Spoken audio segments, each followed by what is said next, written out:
Hi friends, welcome to NKG vlogs. ఈరోజు special egg paratha ఎలా చేయాలో చూద్దాం.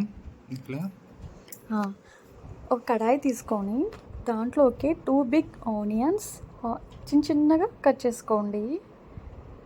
కట్ చేసుకున్నారా? దాంట్లోకి వేసేసేయండి. వేసేసాక బాగా కలిపేసుకోండి. సిమ్లో పెట్టి కలిపేసుకోండి. ఎప్పుడైనా అదే చెప్తాను, అడుక్కుంటుంది కాబట్టి.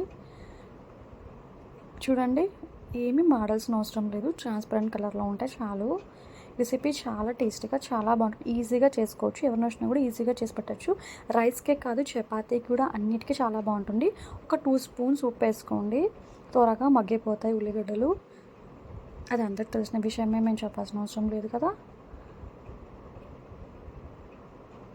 ఇది మా మమ్మీ చేసి చూపిస్తుంది. మీకు కూడా తెలుస్తుంది కదా అని చేసి చూపిస్తుంది.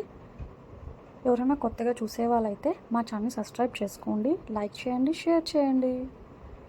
ఇప్పుడు దాంట్లోకే ఒక 1/2 స్పూన్ పసుపు వేసుకోండి. దాన్ని కూడా సిమ్లో పెట్టి కలుపుకోండి. హైలో మాత్రం పెట్టకండి, మాడిపోతుంది, అడుక్కు అవుతుంది. బాగా కలిపేసుకున్నారా? ఆ తర్వాత చూడండి, 2 స్పూన్స్ కారం వేసుకోండి. మీ స్పైసీ బట్టి వేసుకోండి. మా స్పైసీ బట్టి మేము వేసుకుంటున్నాం. ఇది చాలా స్పైసీగా, టేస్టీగా ఉంటుంది. స్పైసీగా ఉంటేనే చాలా బాగుంటుంది. నెక్స్ట్ ప్రాసెస్ ఏంటో మీకు చూపిస్తాను. ఇప్పుడు వచ్చేసి కొంతసేపు మూత పెట్టి మగ్గించుకుందాం. మగ్గించుకున్న తర్వాత మూత ఓపెన్ చేసి చూద్దామా? మగ్గిపోయిందా? దాంట్లోకి ఒక 4 గుడ్స్ ఒక 5 ఎగ్స్ వేసుకోండి. మా మమ్మీ 5 ఎగ్స్ వేస్తుంది. 5 ఎగ్స్ వేసుకోండి. బాగా కొంచెం స్పేస్ తీసుకొని వేయండి. ఇది కలుపుకోకూడదు, అలానే సిమ్లోనే పెట్టుకొని చేసుకోండి. చూడండి, మొత్తం కలపట్లేదు మమ్మీ, చూస్తారా? 5 ఎగ్స్ వేసుకోండి.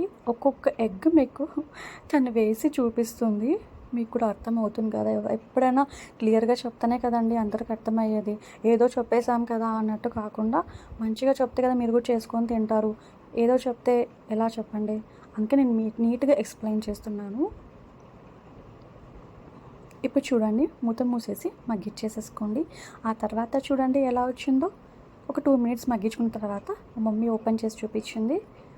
ఇప్పుడు చూడండి, దాన్ని సిమ్లో పెట్టుకొని దాన్ని కొంచెం కట్ చేసుకుంటూ తిప్పుకుంటూ రావాలి. కొంచెం కట్ చేసుకుని తిప్పుకుంటూ రావాలి. అది కూడా కొంచెం మగ్గిపోవాలి కదా. కాసేపు కొంచెం మీరు మళ్ళీ మూత మూసుకోండి. ఒక 2 సెకండ్స్ అంతే. ఓకేనా? ఇప్పుడు చూడండి ఎలా వచ్చిందో. చాలా బాగుంది కదా.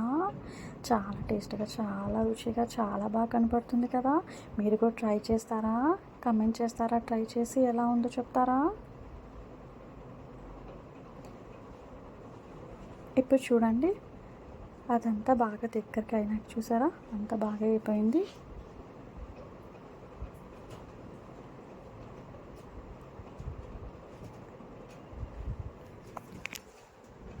ఓకే ఫ్రెండ్స్, ట్రై చేసుకోండి. చాలా టేస్టీగా ఉంటుంది. చపాతీలో కానీ, దోశలో కానీ, ఈవెన్ వైట్ రైస్లో కూడా బాగుంటుంది. సబ్స్క్రైబ్ చేసుకోండి.